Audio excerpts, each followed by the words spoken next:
And tonight's speaker, Lenni Lobel, is a Microsoft Data Platform MVP. He's been one for more than a decade, and he's CTO and co-founder at Sleek Technologies.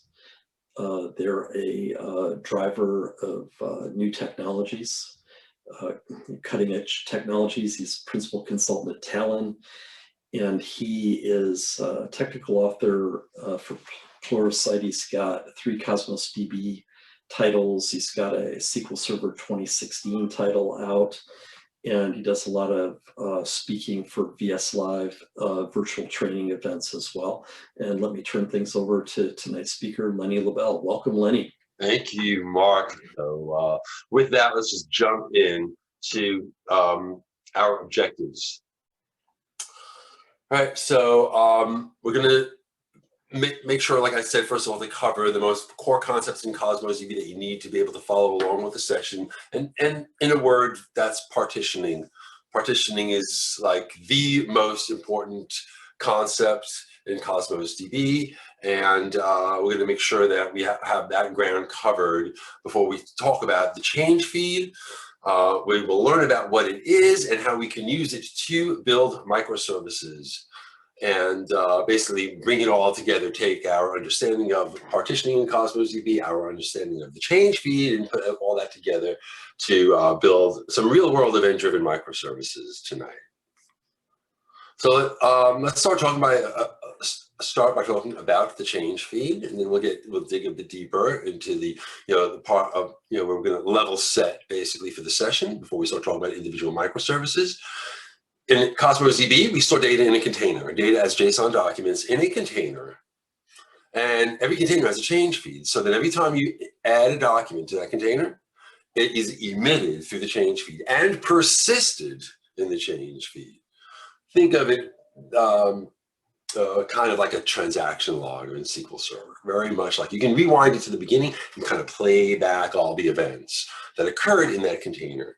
And that capability enables or lights up, let's say, a number of different scenarios for which you could create microservices to do things like replication.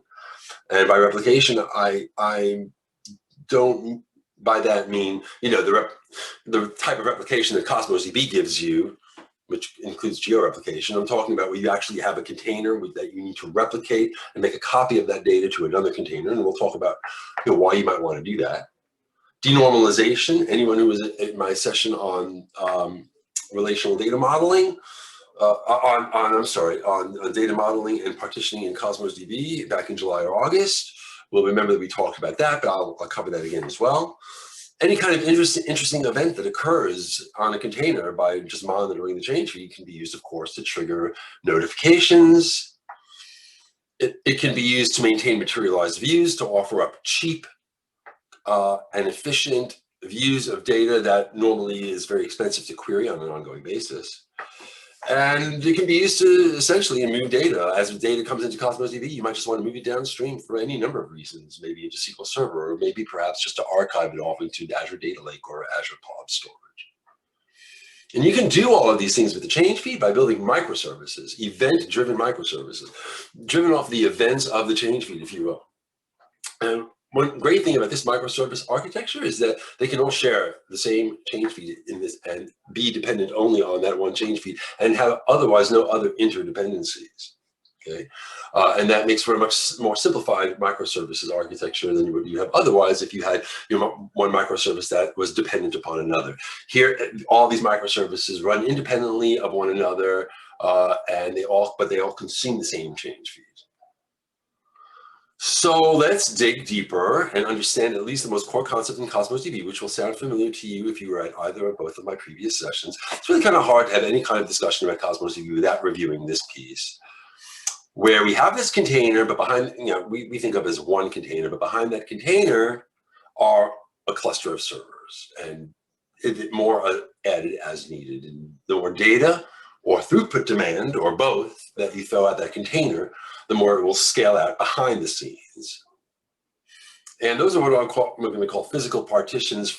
But for the purposes of this discussion, you could think of them as equivalent to a box.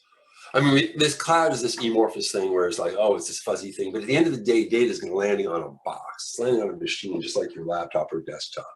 right? Which means that it has CPU and a storage, right? It's a machine. And, but because there's no really practical limit to the number of servers in this cluster, and each one has its own independent storage and throughput, CPU processing power, that is, this design effectively would give you unlimited storage and unlimited throughput, right? So I call those things physical partitions. So what are logical partitions? Well, let's just kind of drill into this. Let's drill into these three physical partitions here. And when you write to the container, a document is going to land on any one of these physical partitions, and which one it lands on is not in our direct control.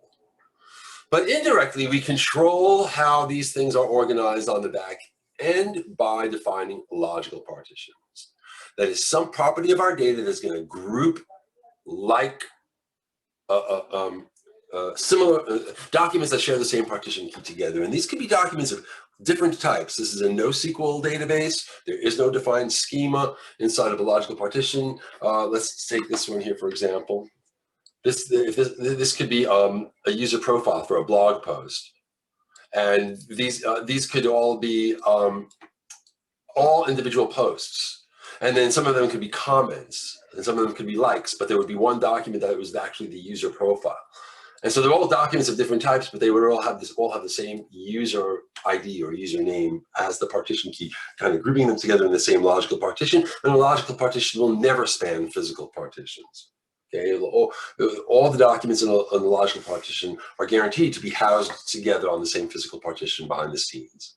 So continuing with that scenario I just started describing, the social networking scenario of users and profiles and comments and likes, if I went ahead and chose as the partition key, this is me creating a new container, and I chose that username property, it would mean, like I said, that all of Tim's and Andrew's and Mark's documents would be self-containing their own logical partitions. But again, this could be Tim's profile, these could be Tim's posts, and these could be Tim's likes and comments, and they all have the partition key Tim. So let's talk about common partitioning patterns, because picking the partition key is like the most important thing in Cosmos DB. So depending on your needs, you will choose a different partition key. So one property that you can choose to use as the partition key is actually the ID property itself. Now let me pause here and make sure that it's clear that every document in a Cosmos DB container is unique within that container based on a combination of whatever property you choose as the partition key and this ID property, because every document has an ID property. So the result is that if you choose the ID property itself as the partition key, you wind up in a situation where you always get one and only one document per logical partition. And this shouldn't really say write heavy necessarily. That's a bit limited description. Really, any kind of scenario where it's a single document need, if you're doing single point reads as well, where your most common scenario is that you read a single document and only a single document, and you just need to know its ID, then if you partition on ID, this is going to give you the most uniform distribution of data across the cluster.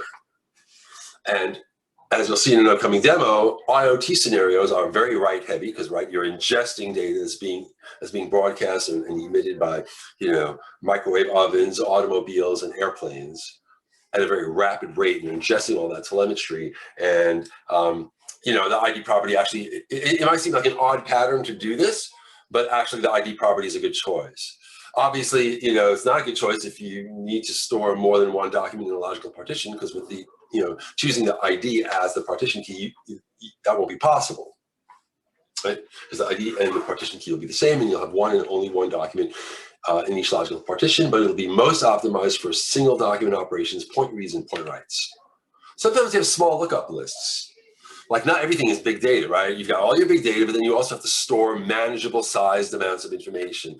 Like maybe not, let's say, all the telemetry of all your flights, which is of course a gargantuan amount of information, but your little roster of flights. These are the flights that we have. It's just a lookup list.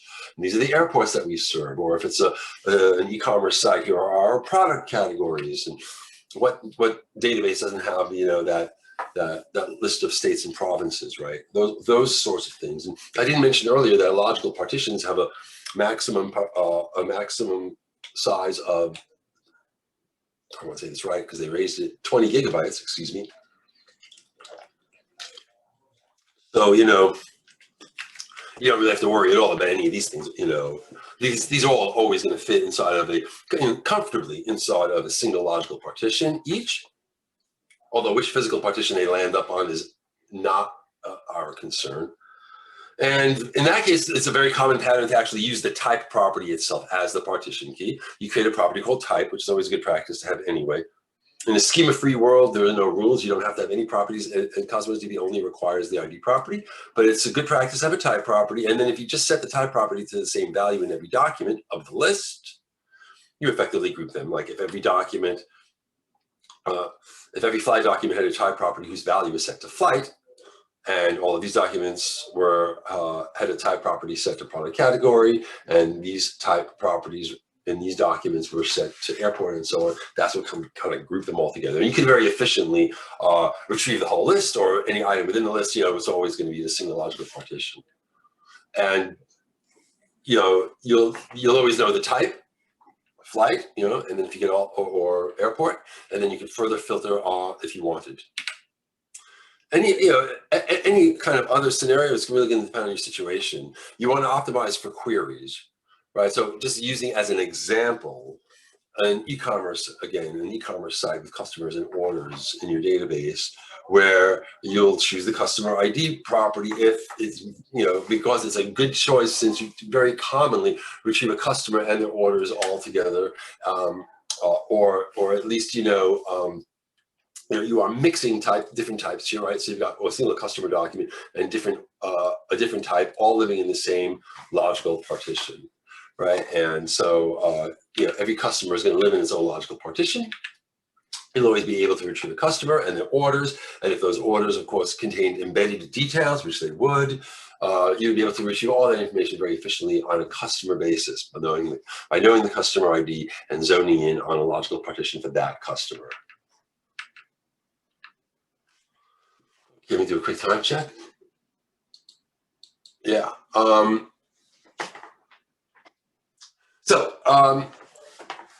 Order to change events.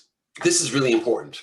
The order of events is very important when you are building an event-based model. So when you're modeling data in Cosmos DB, you can be doing it kind of in a stateful way, kind of more traditional, like you might have a shopping cart that is stateful, that has all the information about that shopping cart in it, and you create the document when the shopping cart is created, and then as the user shops, you update that document to keep it up to date. That's a stateful model. Or you could model things as events, which is this scenario here, where you only do inserts.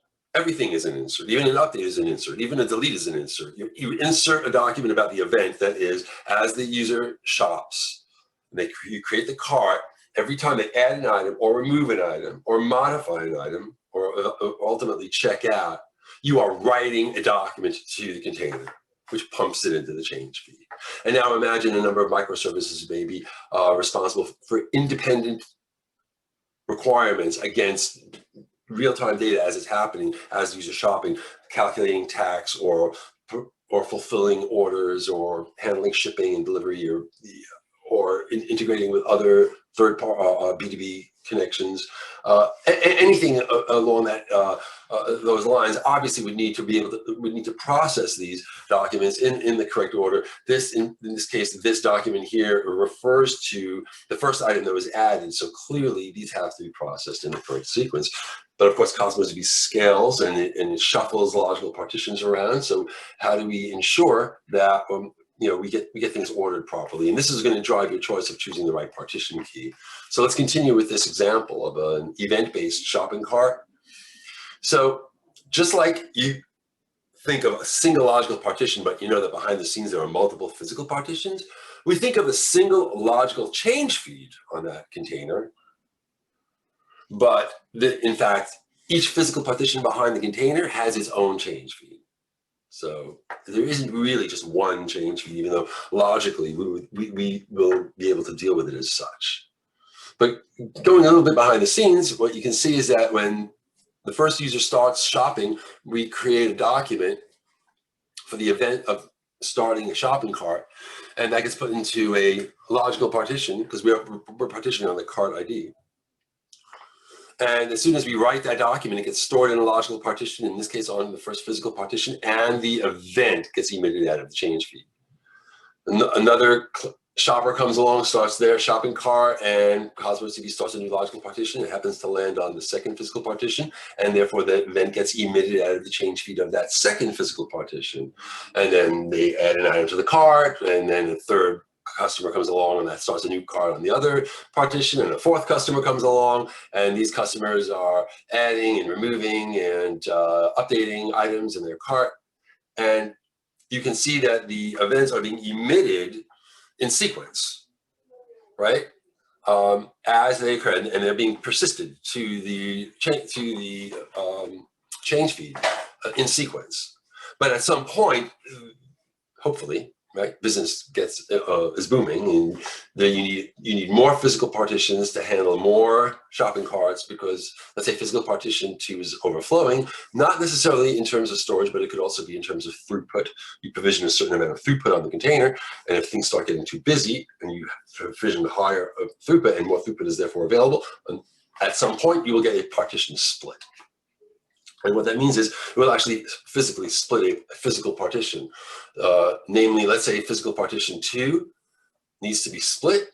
A new physical partition will spin up, and which of course has its own change feed. Now there are 3 change feeds, and roughly half of the logical partitions will be moved over from the partition being split. Now I've only got enough screen space here to show, one logical partition, but actually roughly half of the logical partitions on physical partition 2 would get moved over. And when that happens, the events associated with those migrated logical partitions will also be migrated over to the change feed on that new physical partition, keeping their order, ensuring that the sequence of those events has not changed. And then life goes on, more shoppers come, and this thing keeps going and going.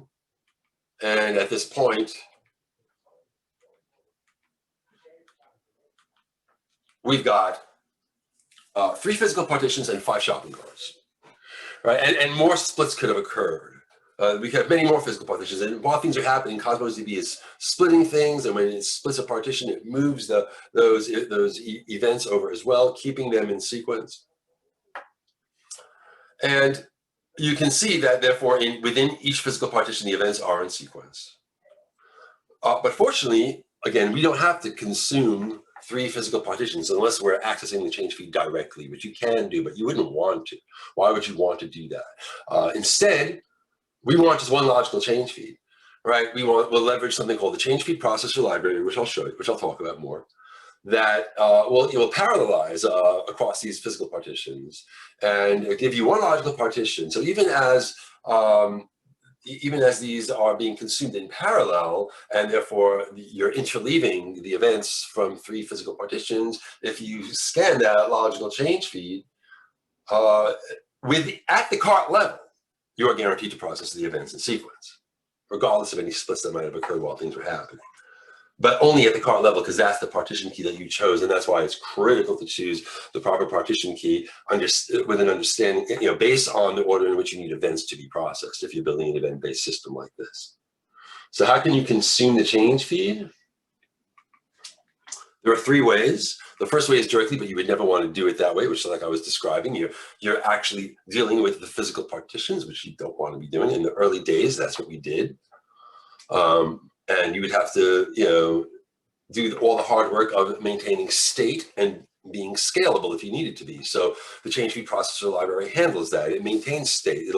It'll keep track of when it last checked each physical partition partition for changes. It knows how many physical partitions there are and when it last checked each one. And, you know, it's going to store all that away in a special lease container. It's called a lease container. And it's also going to parallelize the load. So, you know, it's going to do a lot of work that you wouldn't want to have to do for sure. So you definitely want to use the change feed processor library, typically wrapped around with an Azure function. It's typically, or I shouldn't necessarily say typically, but often and certainly very easily wrapped around with an Azure function. And these aren't really three different ways, you know, these are maybe three different ways of hitting the change feed, but they're just increasing levels of abstraction, where an Azure function is simply a wrapper around the CFP library. So you get the same benefits of the state and scale of the CFP library with the benefits of serverless execution. Right? And of course, the change feed processor library internally is directly accessing at a low level each partition's change feed. All right, we have reached the point of the session where I finished kind of covering the fundamentals. Just to set some expectations, which I didn't mention earlier when I had this slide up. We're at a point now I'm going to cover these 5. And just to, you know, set expectations with respect to demos, the first 2 I'm going to cover without demos, but we'll have some nice slides kind of explaining what's happening. And again, the denormalization is very similar to what you might have seen, what you saw if you might have been in my session on data modeling. So we'll cover those 2, and these 3 we will cover with actual in-depth code demos. Right, and I'm anticipating this to run about another 50 to 55 minutes, just again to, you know, maintain expectations. So just fast forwarding all that for you. Getting to our first microservice for replication, there's this condition known as analysis paralysis. So you need to choose a partition key, and it's a very critical choice, and it's going to be based, like I've been explaining, on what are your most common querying patterns, like querying on a customer in the e-commerce scenario. The thing is, you can only have one partition key, and you can't have 2. It's just physically, it's the way you're dictating the way data is being partitioned within that container. And you know, cross-partition queries are fine. I mean, if you're running queries that span multiple physical partitions because you don't know the partition key, it's okay if it's here and there, if it's the occasional cross-partition query. But if your most common querying patterns aren't being scoped to a single logical partition, that's a bad design. So if, let's say, 80% of the time you're got things scoped to a single logical partition, and 20% of the time or less, that's a very general rule of thumb, it's a cross-partition query, that could be okay. But what if it's 50-50? I mean, honestly, what if you have like half the time you have this very common querying pattern where partition, you know, property A would make an ideal partition key, and the other half the time you're running queries that would benefit if property B was chosen as the partition key? What do you do then? And the answer is replication, right? You would have a microservice that would synchronize 2 containers. And again, it would have to be in this approach would be warranted only if you had a true read-heavy scenario, very read-heavy scenario that relied heavily on half the time using one partition key and half the time using the other partition key in order for those savings to outweigh the cost of replication, right? But if that's your scenario, and that does happen, then this is the solution. So let's go with a shopping cart scenario, and let's switch to a stateful shopping cart, not an event-based shopping cart. You know, you can model it however you want. You know, in our earlier example, our data model was event-based, and we consumed the change feed to drive a microservice, or several microservices, let's say. And in this case, we're going to have a stateful document, right, that shows like the current state of the cart, the current quantity of items that you update this document when there's a change in quantity, because you're doing things stateful, but that update is still going to trigger an event, right? And I partition this container on the cart ID. So if I have a query like such, where I know the cart ID, it will be very efficient. It will give me all the items in the cart. I could further filter on that cart, like give me all items in this cart with a quantity greater than 5, or that are in this category, whatever. It's all fine. I'm further limiting the query, but it's scope to the cart. And since the cart ID is known, that makes this a single partition query and therefore very efficient. But what if I need to get all the Surface Pros, and not just here and there, like I said? So this is like across all carts, which means across all partitions. I need all the Surface Pros. And I need that roughly, roughly half the time I'm running queries of the first type, and roughly half the time I'm running queries of the second type. Well, that's analysis paralysis, because you just don't know which one to pick. You really need the same data in 2 containers, where the second one will be partitioned by item, but it's the same data. So you watch on that change feed, and you bring that document over. That's all, and that's all there is to it. Except, of course, in this case, this copy of the document, the item is the property is the partition key, not the cart ID. And so when you run that query, the item is known, and you would run that out against the cart by item container. So it's really important to understand the way updates and deletes are handled. At least today, this is going to be changing. I'm surprised it hasn't changed yet, because they've been talking about it changing for a while. I think it might be in preview, maybe, or maybe not, or coming soon. But at least today, interim updates are not retained by the change feed. So if you update a document multiple times, you only have access to the most recently updated document, and the earlier events are lost. Okay. Now, for our replication scenario that we were just looking at, it's not really an issue, because if we would ever blow away the replica and you want to rebuild it by rewinding the change feed on the source container to the beginning and replaying all the events and repopulating that replica, we only need or care about the current state of the document. We only care about the last event, which gives us the current state of the document. But still, you gotta know that they are being lost, although they are working to fix that. So that if you do need access to those interim deletes, they will be there as an option that you have to set, because obviously it's quite a bit more overhead. Deletes, and this again is still as of now, but it's supposed to change. They're not written at all to the change feed. Hopefully will be one, very, very soon. But until then, we have to come up with a way of handling deletes in our replication scenario. And the way that's done is with TTL, time to live. TTL is a feature that Cosmos DB has, which will automatically expire a document. So let's go through this process. I've got these 2 identical documents on the left and on the right. But let's say the quantity here needs to be updated from 2 to 3. Well, when that happens, and now it's at 3, that event gets emitted through the change feed, and your microservice would wake up and update the document on the right. Okay, with to match.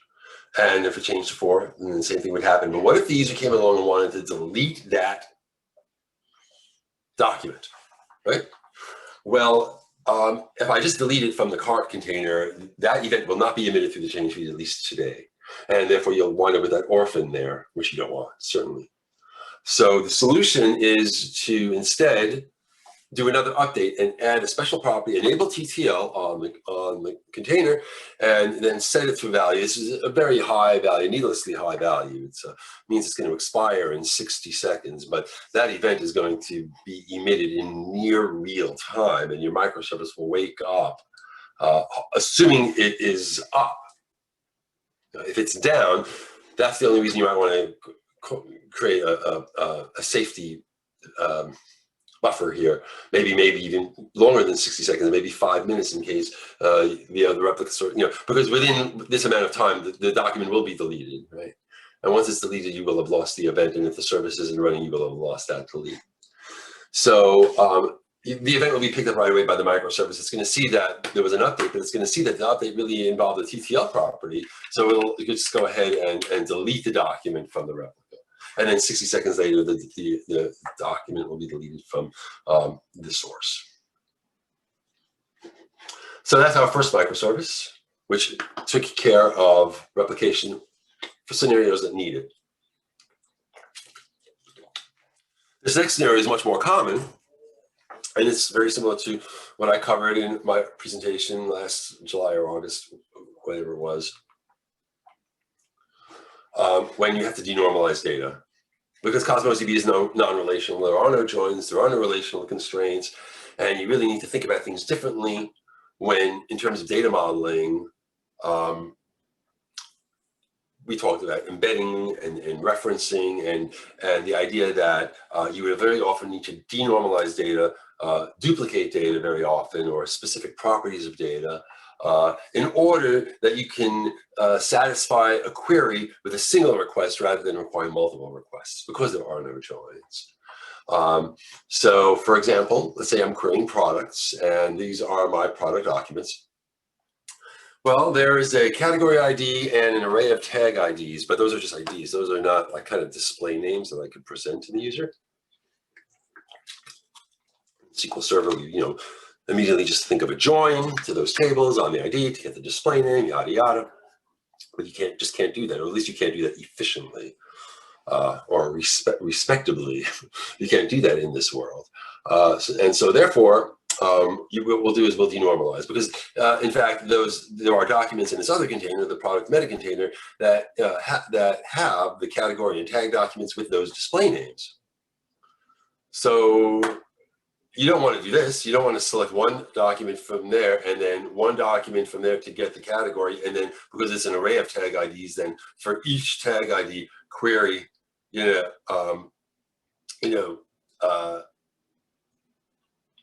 for the display names. You want those display names readily available, essentially duplicated in the document, like so.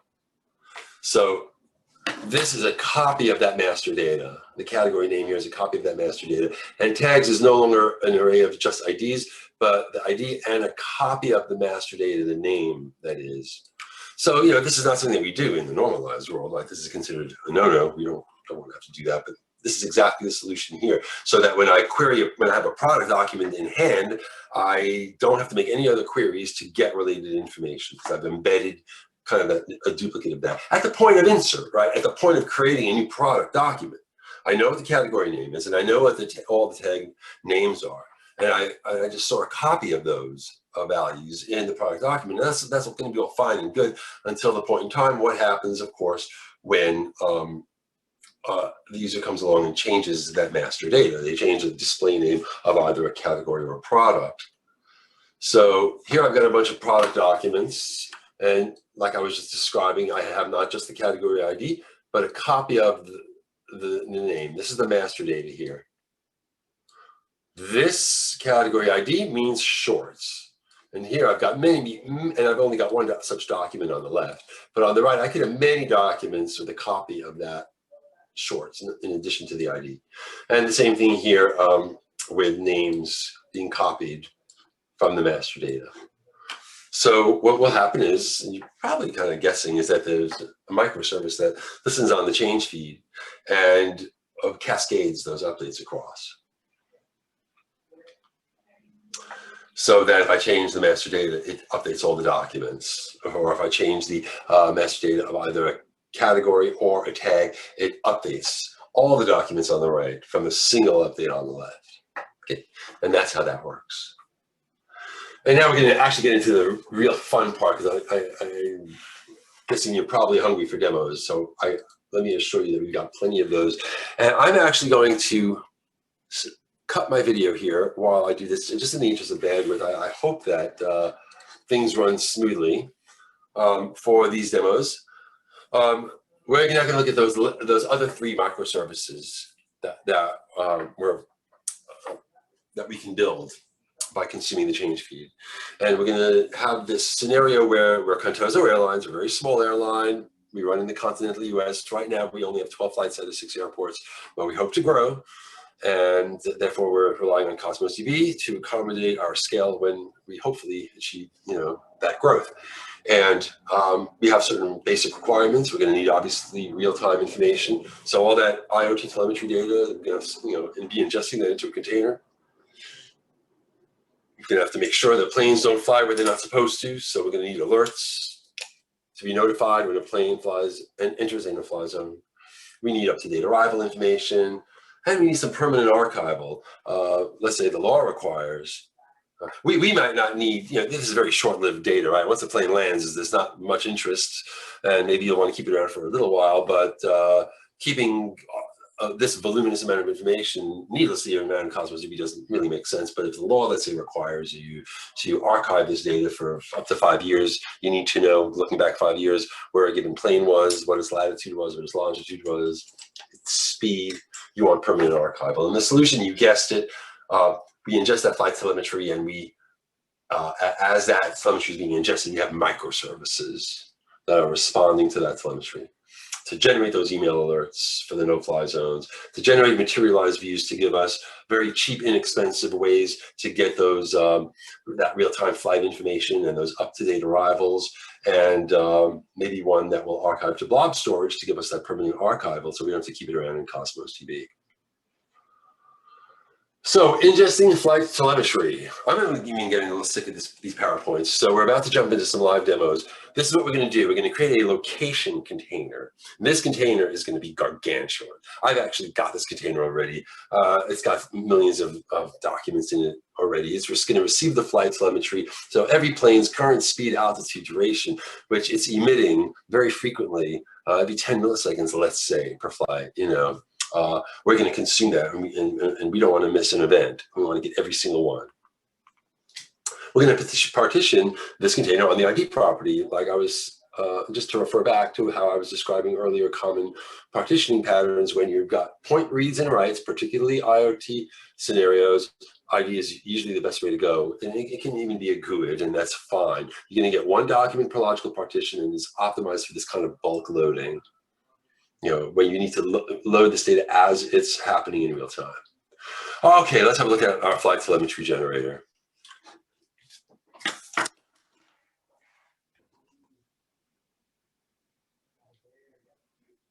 All right, so here we, let me cut the PowerPoint. Here's my flight telemetry generator.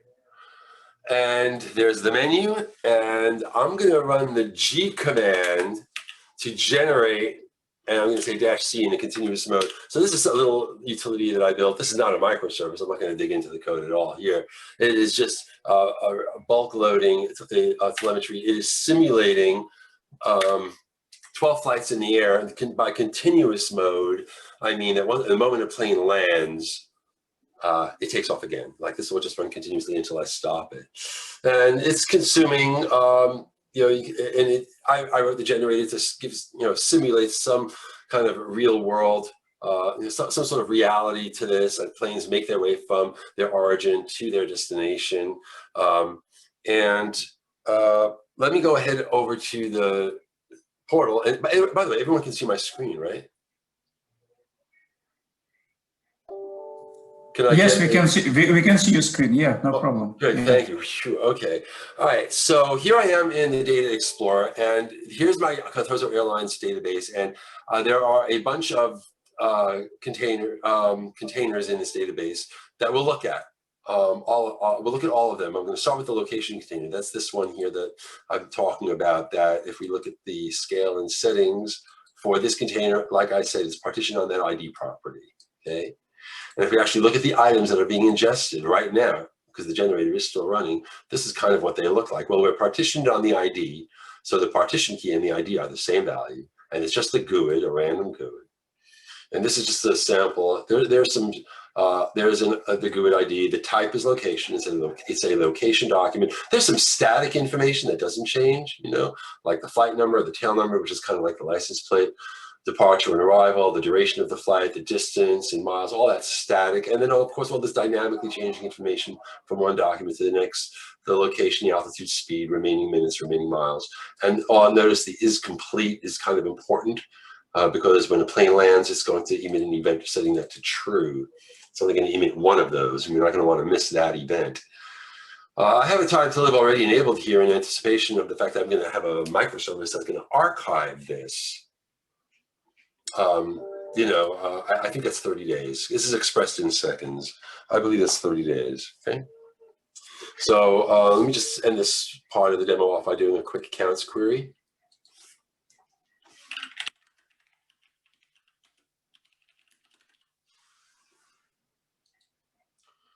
Okay, 32.5 million. You can see the number going up as each time I click execute query, that number is going up because the generator is running. I'm going to stop it now. Okay. So that's, by the way, you have all the code if you want. It's all, I know I didn't have a title slide with the link, but I'll make the link available to you, Mark, and you can make it available to everyone. I have all the code for this if you'd like to see how it works. So we will be looking at the code for the microservices themselves, of course, but right now we just ingested all that flight telemetry. Where are you? There you are. Okay, so that was the flight. Now let's talk about our microservice that is going to generate no-fly zone alerts. What we need to do is we need to track all flights as they're flying. And when one enters a no-fly zone, we need to issue an alert.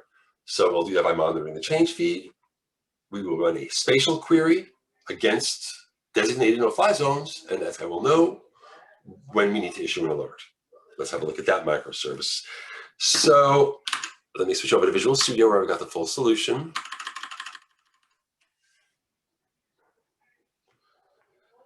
And that's always so annoying. Right? And it's all under this folder here, the solution folder. There's, I've got 4 microservices. We're going to be looking at the email alert microservices. There's the generator that you just saw in the last demo. Here is a desktop utility that I'm not embarrassed to say is Windows Forms. And it's just eye candy so that we can visualize the real-time flights, as you'll see in a moment. Okay, I'll show it to you right now. That's it right there. That's the WPF. That's the Bing Maps control for WPF, made possible in Windows Forms by the WPF interoperability for WinForms. And we'll be seeing that operate in a moment. But right now we're going to focus in on this microservice here, the email alert microservice. Now I can have one function for all 4 microservices. I'm sorry. All of these are Azure Function projects. Each one of them is an Azure Functions project. I could have one project and put 4 Azure Functions in it if I chose to. Nothing's stopping me from doing that, but it kind of violates our principle of interdependence. You know, I want them to be built. I want to be able to build and deploy them individually. And that if there's an issue with one, I just have to build and redeploy that one. So that's why they're in separate projects. So let's look at the email alert microservice, and let's look at the function. And there are a bunch of statics, private statics at the top that I'll get to in a moment. But let's just zone in on this function here that is decorated with the function name attribute, and that's what makes this an Azure function. This is the name that matters to the outside world, not this name, but I always think it makes sense to have them match. And this is an Azure function. Azure functions are triggered by external events. There are all sorts of things that can trigger an Azure function, one of which is a change in the change feed of some Cosmos DB container. And for that, you use the Cosmos DB trigger. You point to a database. I've got constants here, but if you look at the tooltip show up, I hope, you can see it's Contazo Airlines database, and the name of the location container is, of course, just location. There's my connection string, so it's not embedded here. It's pointing to a config file. Now, when we deploy this out to the cloud, we'll have to go to the portal and go into the configuration and set the settings there. But when you're developing locally, those are stored here in local settings JSON. There's .cosmos DB connection string. There it is. There's your endpoint and master key to get to your account. We'll talk about these others in a moment. But note here, the HTTP port when you're running locally is port 7071. I have a unique dedicated port for all these others. The others are running on unique ports 7072, 7073, and 7074. And that allows you to actually run and debug them concurrently, locally. In fact, I'm actually running them all now concurrently as we speak, not without the debugger attached. I have all 4 running concurrently for tonight's demo. And this one's running on port 7071. So going back to the code, we point to the lease container. I started explaining that's where the CFP library under the covers is. Persisting state is where it's like keeping track of what it's up to at the physical partition level. And we will have a look at that at the very end of the session. But with each one, with each microservice, each microservice is going to use the same lease collection container. Unfortunately, they still call this collection. That is the old name for container. But this is the lease container, and it's a low-cost container, even for demanding scenarios. Very often 400 request units, the minimum provision throughput is sufficient because it's just storing tiny bits of information about state. And we need to provide a prefix, which you'll see that come into play, but I generally name it after the name of the function, the microservice, with a hyphen, and you'll see why. But all of this is declarative information about the trigger. In terms of the actual parameters, there are only two, which are all that you need. These are the parameters that are handed to you. There's a read-only list of documents that have changed, and a logger for you to write, to log information. And by the way, these, okay, never mind, I'm sorry. Yes, a logger for you to log information. And so remember that the CFP library behind the scenes manages not only state via this lease container, but also scale. It will parallelize the load. Imagine, all this flood of events coming in. So you have many partitions, you have many change feeds. You can parallelize the load. The CFP library does that for you automatically, but that really does mean that it can spin up multiple instances of this code, and therefore your microservice, your Azure function, your code that needs to be thread safe. You'll see that we have to add some extra checks in there to make sure that it's thread safe. But for every change document, I'm going to check the flight location, and you can just guess what it's going to do. It's going to look to see if I'm in a no-fly zone or not. So scrolling on down, I'm going to take that document, which doesn't have any schema, and I'm going to do something. This is optional, but I actually have a typed schema class called location event of that document in the location container with JSON properties, just a camel case each one. But this is that same document that's in the location container, where in the C# world I would like to have strongly typed fields. So I'll just deserialize it. And then I'm going to check if I'm in a no-fly zone by calling into my spatial class. So back up to these privates, which I promised I'd get back to. This first one here is just my a business logic that checks for no-fly zones, and we'll talk about these others in a moment. So if we look at that code, you'll see that as well is very, very simple. So for demo purposes only, I have only one no-fly zone, which is the 150-mile radius around Washington, D.C., where these are the coordinates for Washington, D.C. And so I've got a method that will calculate the distance of 2 points, and I will be in a no-fly zone if that distance is within the allowable radius of Washington, D.C. And it's really as simple as that. In the real world, I would load from the database a whole list of no-fly zones, and there'd be all sorts of not just distance queries, but intersection queries. But this is good enough for our demo. So if I'm not in a no-fly zone, I just return right out of here. I let the event fly by, no pun intended. I just basically let the event pass. Otherwise, I enter a thread lock. Now, there's more than one way to do this, and it doesn't have to be this way. You can use a concurrent dictionary, but essentially, I'm working with a dictionary of timestamps. Why am I working with a dictionary of timestamps? This function is going to fire very rapidly. Once a plane enters a no-fly zone, I need to issue that alert, but I do not want to issue that alert as long as the plane remains in a no-fly zone. On a constant basis, that obviously will not work very well. So I have a dictionary, a static dictionary of timestamps, so I can throttle and say, if you remain in that no-fly zone for a minute or more, then you will get another email. A minute later, you're still in the no-fly zone, but you're not going to get an email for each event. Certainly not. And I'll do that by having a dictionary, and I'm using a thread lock object. Again, it doesn't matter. You can use a concurrent dictionary. You can use a slim. There are mutex. There are mutex and semaphore classes in .NET to make all this work kind of the same way. But you need thread safety on this timestamps dictionary, namely in between the time that you get a value or you check to see if there's a value, a key in that dictionary, and the time you either add or update that value, another thread mustn't come along and possibly have an exception by two trying to add at the same time. But within that thread lock, I'm simply trying to see if I'm in that dictionary, and if it's within a minute. If not a minute has yet passed, I will again ignore the event. Otherwise, I will add or update the dictionary and send that email. And this is where things get a little funny, because really your microservice shouldn't be sending the email. You need to keep your microservices as lean as possible, and they should do the minimum work as possible. And arguably, the burden of this microservice is to make sure that if a plane enters a no-fly zone, a notification is triggered. The burden of actually delivering that notification doesn't necessarily have to fall on the microservice, and arguably shouldn't. And we didn't really talk much about exceptions, but when an exception occurs, usually the best thing to do is to just stash away the ID of the failed document and move on to the next one. And kind of queue that up for offline processing or whatever later. You know, and like in the case of the CFP library, let me just make sure I get this right. I mean, let's just say you always want to have at least a try catch, right? All I have is a log your statement here, but you would really just want to kind of stash it away. Okay, so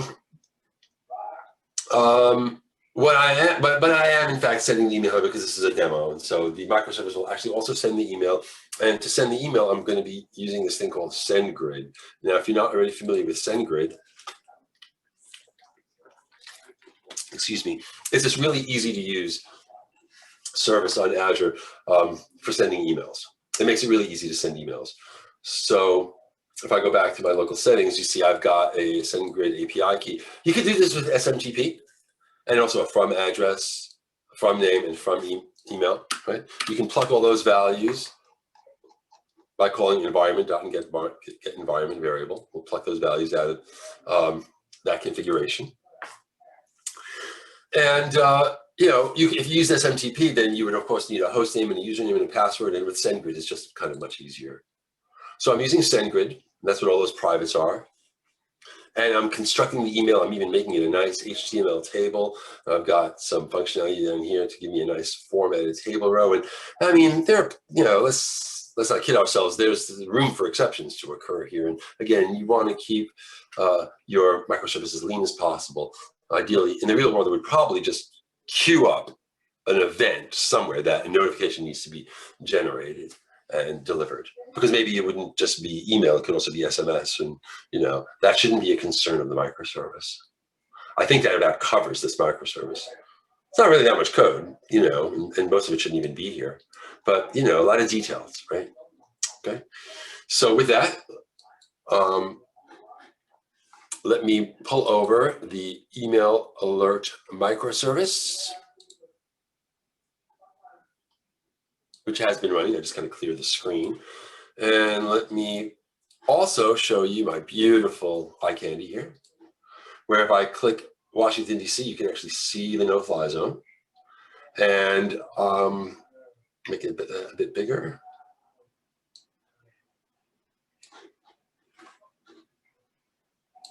Don't want to make it too big because I want to be able to see everything as it's happening. So let's kind of just bring it back here.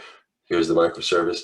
One thing I did actually mean to call out is that whenever I log something of interest, you might have noticed, like when I send the email, where is it?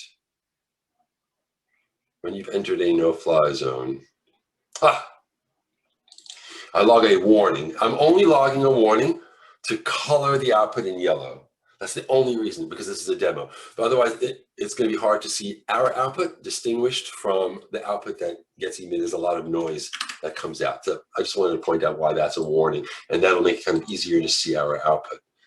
So I'm going to monitor our 2 flights out of JFK. All right, let me start the generator.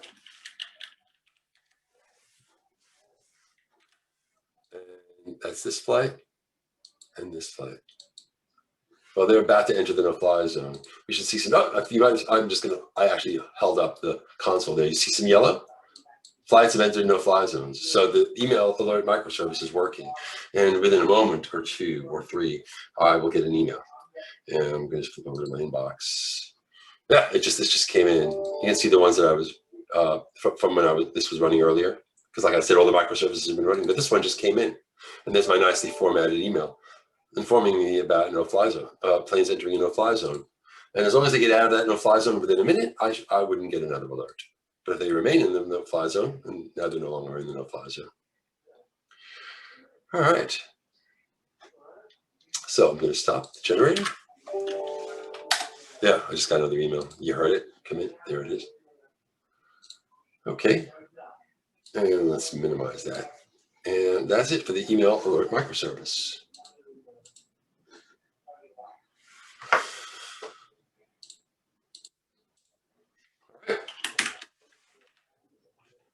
What about our real-time flight information, like that map you just saw? That was pretty cool, right? How did I do that?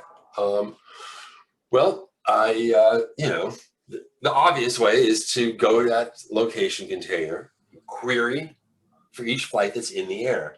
And for each flight that's in the air, you want the most recent event, the most recent document. Now, of course, this container has millions of documents in it, or billions potentially. We're only interested in the one most recent one for any flight that's in the air. So really, we're only interested at most in 12 documents out of the billions that might be there. And the one that we're interested in is the one that we get if we select the top one in order by the timestamp descending, because timestamp is attached by Cosmos DB to every document. You know, the flight number, but I mean, this should really rub you wrong already, because the ID is a GUID and this is a cross-partition query, and this doesn't seem very efficient, but it will give us that information to draw that map. And then we can, you know, have that eye candy like you just saw. So let's take a closer look at the flight location map. I'm going to start up the generator again in continuous mode and flip back over to the map.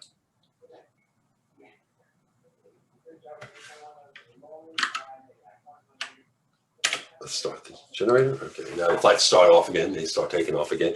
Let me turn both of that off. Okay, now I'm not monitoring any flights.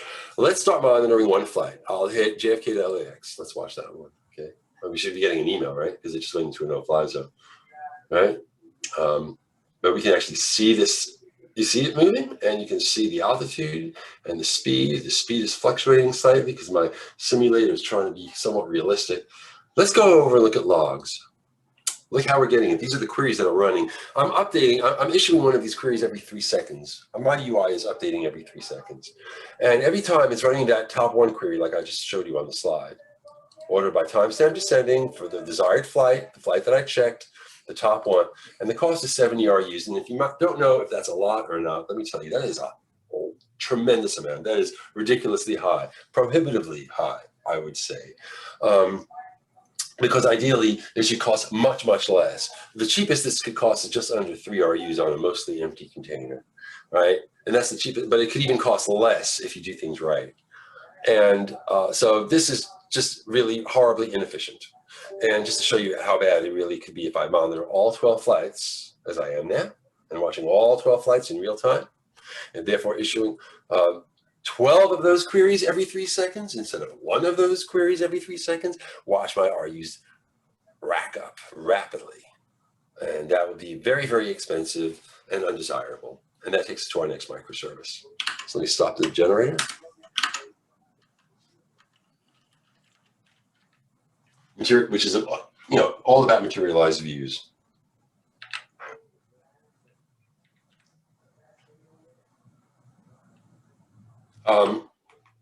So how do we get the current location? We saw how expensive it is to run that query, which is a cross-partition query, where this is a container partitioned on ID, not optimized for a query where, unless you know the ID, and we don't know the ID because it's always a GUID, very expensive.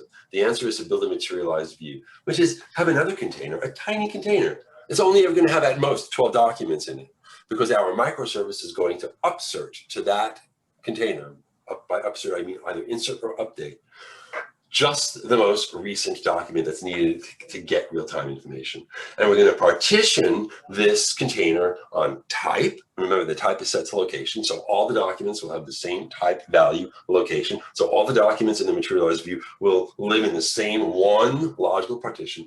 And that ID that's a GUID, we'll swap it out. We'll swap out the ID and swap in the flight number instead.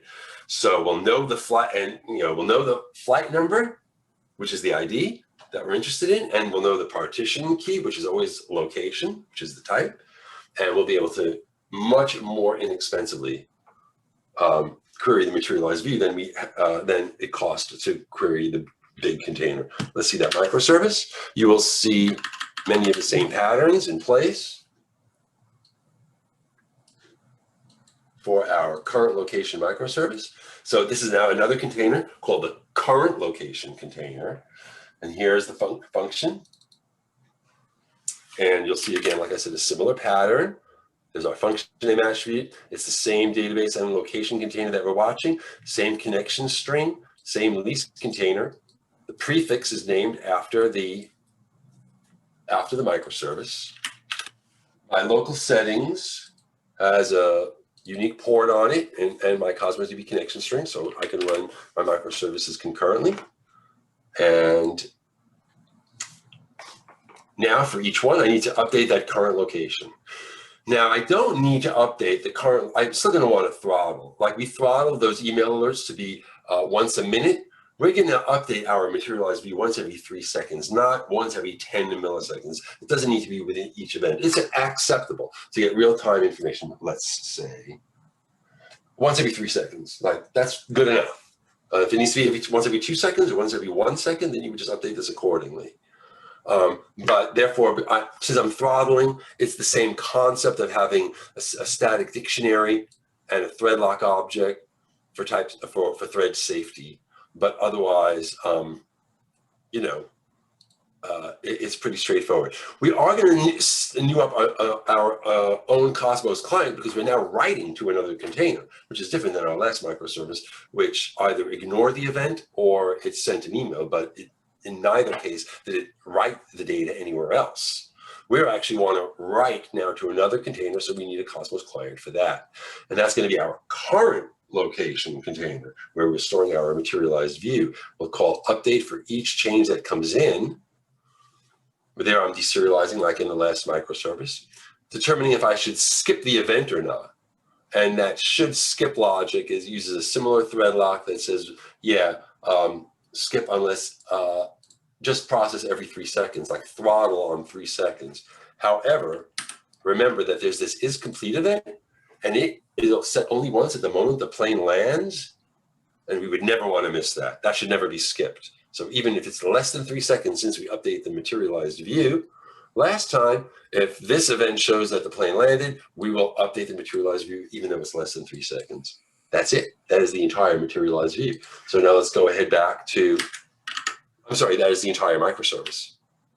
They're called microservices for a reason. They're supposed to be small and very, very self-contained, and ideally independent of one another. And Cosmos DB makes that possible. So there's the generator. Where's the generator? There you are. Let's get our planes back up in the air. Let me first of all bring in the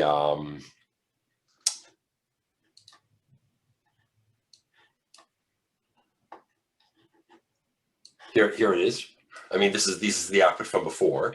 So I couldn't for some reason clear the screen. I'm gonna get our planes back up in the air, and this guy should wake up. Yep, yeah. And every 3 seconds you're gonna see that yellow output as I'll just pause it there, upserts the location, right? And so it's just keeping that materialized view up to date. Now I'm going to go back to our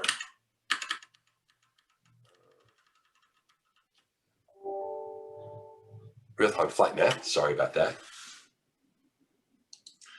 And let's just monitor one flight. And there it goes. It's moving. But you can also see that on the upper right hand here on my screen is a checkbox that says use materialized view. I'm going to go ahead and check that. Now it's still working. Let's make sure that it's still moving. Yep, there it goes. There it goes. And there it's moving forward, right? Plane is moving. Let's see what the cost is. Oh, that's pretty cheap. That's cheap because it's a point read. It's not instead of that select statement. So what I'm going to do is show you a little bit of code here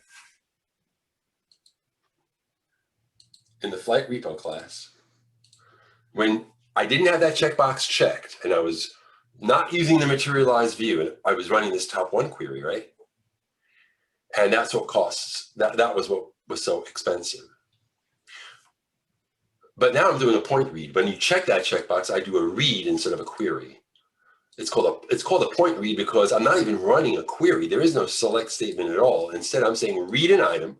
And I know the two things I need to know to be able to do a point read, the ID and the partition key. The ID is the flight number and the partition key is always location. And I did fail to show you this in the current location microservice. This was actually quite critical. If you don't skip the event, meaning every 3 seconds this code runs, replace the GUID with the flight number before upserting the document to the materialized view. And that makes the ID be the flight number. And so if you know the flight number, you supply that as the ID. This should always be, as long as your documents are under 1K, this will only ever cost 1 RU, never more. Compare that to what you saw before. So let me go ahead here now and bring it up to 2 flights. And now it's costing me only 2 RUs every 3 seconds. Right? Every 3 seconds, it goes up by another 2. Let me bring it up to 3. Now every 3 seconds, it's 3 RUs, 3, 6, 9, 12, 15, right? 18. There we go. What happens when I go to a 4th? You would think it's going to be 4 RUs, right? But no, now I'm actually running a select. Now, I'm being smart enough in my code because these are still pretty cheap queries. Querying the materialized view is still going to be pretty cheap.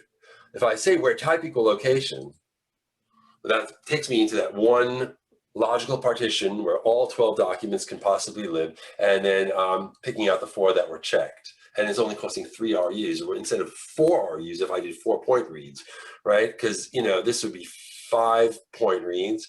If I did point reads and I checked all of them and there's 12 flights, that would be 12 RUs every 3 seconds. But it's only 4.4 RUs every 3 seconds.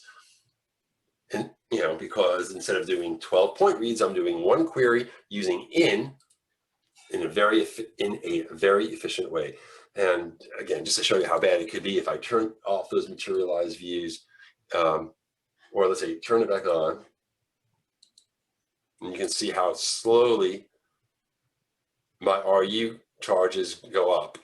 And if I turn off materialized views, how bad it gets.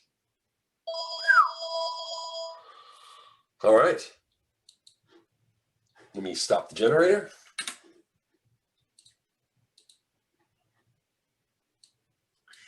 And we're making good progress here. We're going to move on to our next microservice, which is very conceptually similar.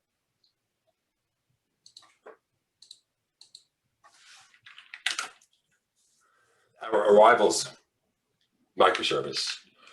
So it's the same concept. If we need an arrivals board at an airport, we need to like query for all the planes that are headed to that airport. We need to kind of like group by airport, and you know, and we want to create a materialized view that looks something like this. We would like a materialized view readily available with one document for each airport. So for LAX, these are the flights that are arriving. You know, generating this kind of a document on the fly against the gargantuan location container is possible, but it would be very expensive and, you know, cost a lot, obviously. So instead we'll create a materialized view where we actually store documents like this, which we will build as we watch events, very similar to the concept of the current location microservice that we just saw. These are the planes coming into Seattle, for example, and the planes coming into Orlando, right? So that they can just throw them up on an arrivals board. Oops. So we can just throw them up on an arrivals board. Okay, so let's see that microservice. This one, I'm not going to dig into a lot of the code. I'm just going to review the parts that are very similar and skim over the details of how I'm actually generating the in-memory materialized view. But the concept here again is I've got this running on a dedicated port 7073 this time. Here's my arrivals board function. I've got a client because I'll be upserting to that materialized view like we were doing similarly before. But here I've got this dictionary, which is my arrivals board. So with every event that occurs, I will be maintaining this arrivals board in memory with every single event. But I will still be throttling the updates of the changes to this in-memory dictionary. What did I say? I think I'm doing once every 5 seconds, I'm guessing. Yeah, once every 5 seconds, which means that our arrivals board will be accurate within 5 seconds, which is perfectly acceptable, let's say. But it's a similar timestamp and it's a similar thread lock. It's a similar function declaration. We have another for each. We're going to call update board. We're going to deserialize like we saw before. We're also keeping track of whether a plane is landed. But the important point is here in update board, this update board runs with every single event to update the materialized view and keep it up to date in memory. And we'll look at that code in a moment. But after that's done, we're still going to throttle updating our materialized view unless there were completed flights. Then we will we will upsert an item to our arrivals board container that's called arrivals board. It occurs to me if I go back that I didn't show you. I'll show you both at the same time so stay on track here. Should skip works very similar. I don't want to miss a completed flight. Otherwise, I'll throttle every 5 seconds. This is the logic that actually, maintains the materialized view in memory in a thread-safe way. It'll create the document if the board doesn't, if we don't have a document yet for that airport. We'll create a document for that airport with an empty list of flights and add it to the board.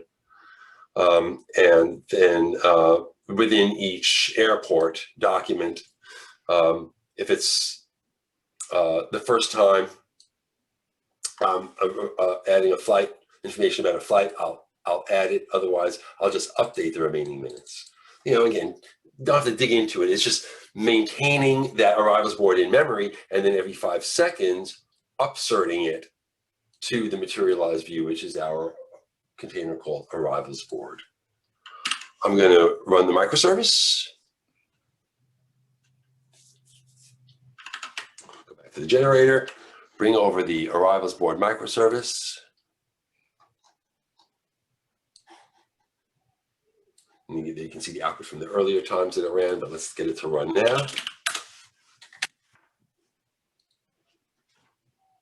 There it goes. So some yellow output. So that means it's definitely doing something. We'll go back to our UI and hit our arrivals board. Let's look at one airport. There's 2 flights coming in, and it's updating this in near real time at a cost. Let's just kind of clear out the previous output. What's the cost? Oh, I got to shut these. Sorry. You're just looking at the arrivals board. What's the cost for just the arrivals board? What are you? Because it's doing a point read, just like we saw before. So 1 RU every 3 seconds. If I get all airports, it's actually only 4 RUs every 3 seconds because 2 of the airports don't have any flights coming in. And there's our updated arrivals information.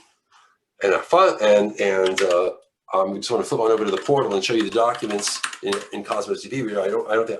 I think I skipped over this for the other materialized view. So here's the current location container with the with our previous materialized view with just the 12 documents in it, right? That we upsert in real time, where the type is location and the ID is been changed from a GUID to the flight. Otherwise, it's the same. It's the same payload. Our arrivals board, materialized view, if you look at the documents there, right? They're 1 document per airport, and there they are, generated by our microservice. So it's very cheap to query this information to display on an arrivals board rather than materializing this with each and every request, client request. And that takes us to our final microservice of the day, and we'll call it a day. I'll go ahead and stop the generator one last time. And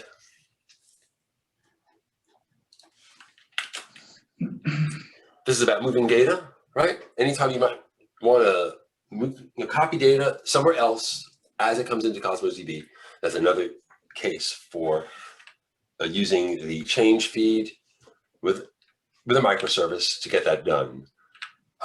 You could be writing to SQL database, or in our case, we're going to be archiving to cold storage. We're going to be using TTL. You saw I had TTL on my documents so that they expire in 30 days. We could be writing, we could be writing it to anywhere. In our demo, we're going to use Azure Blob Storage. All right. It looks like I've intended to show both those demos together. Okay, so that's my last slide, and this is our last demo. And after our last demo, I will show you that lease container, right? So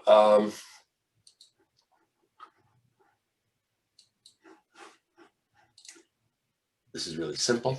This is like one of the simplest microservices. You can see that in the settings file, I'm on yet another unique port. But this time, in addition to my standard Cosmos DB connection string, I've got credentials for Azure Blob Storage, where I intend to write telemetry to this blob container. I don't need to save each and every single event. Remember, we're doing this for long-term archival purposes. Maybe the law requires us to do that, but the law will allow, let's say, 15-second interval gaps. So we'll have a similar throttling logic using a timestamps dictionary with a thread lock.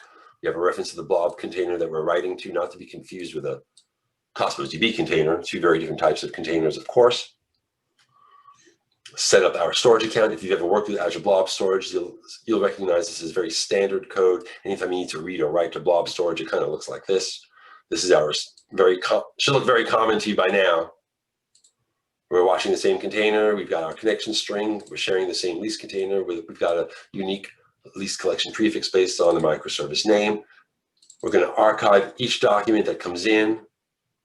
We'll deserialize it. We'll call should skip to see if we should skip it again. In case of archiving, we would never want to miss a completed event, but otherwise we can throttle every 15 seconds. This logic is very similar to what you saw before. If I determine that I shouldn't skip it, then we will go ahead and write to the blob. You'll see we'll generate files with this timestamp name and the flight number, .json. We'll create such a blob, and this again is standard. This bit of code here is standard Azure Blob Storage code for writing a blob. That's it. So let's give it a run.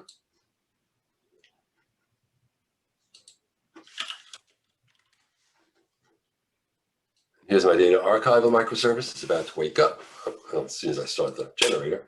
Yeah. All right, there we go. And every 15 seconds, you're going to see yellow output. And if I'm going to head on over now to my blob store container.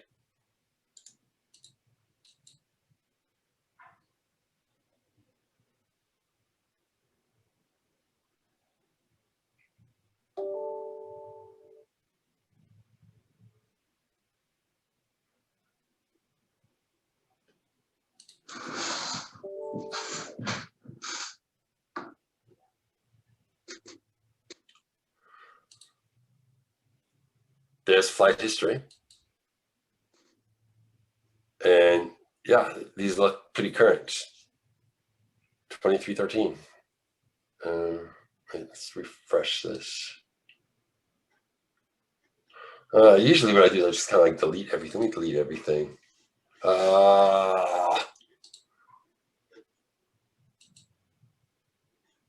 on a second. Let's just end this right. Let me go to this. So the microservice should also pause. Let me go to the newer, where the heck is there? It is Storage Explorer Preview. I always forget to clear out the container before making it harder to see. So I'm just going to do that now. I'm completely emptying the container, the blob container.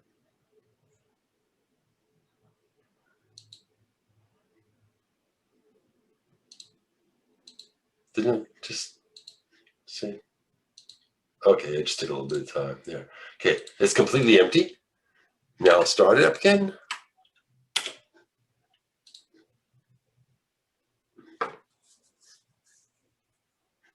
We'll look at the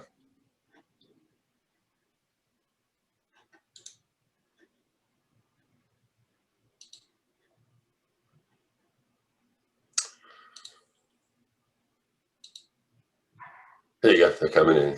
And these are current. This is actual current right now. I'll just open up any one of them, and you can see it is just a copy of the document that is going to be deleted out of Cosmos DB in 30 days.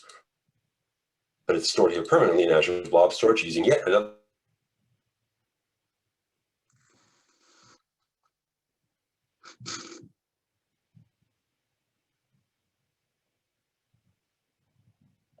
Looks like we did get an error. Perfect timing. Perfect time to end on an error. So I'll leave it at that. The last thing I wanted to show you was that lease container. This particular Cosmos DB container, this location container that all the microservices are working against, that has 30 millions of documents in it. It has actually 2 physical partitions behind the scenes.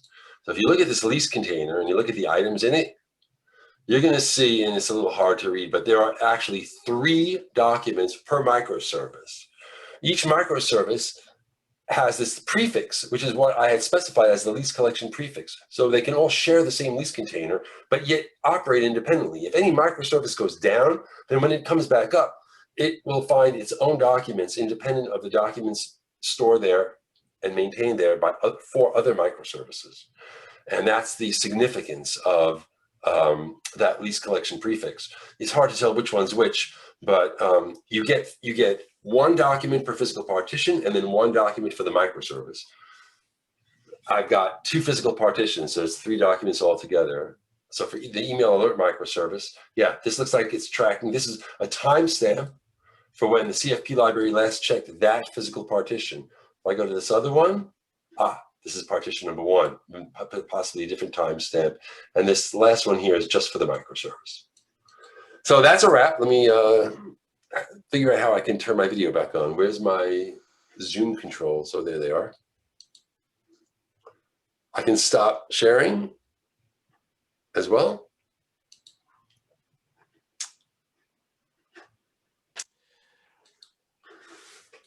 And that is my presentation for the evening.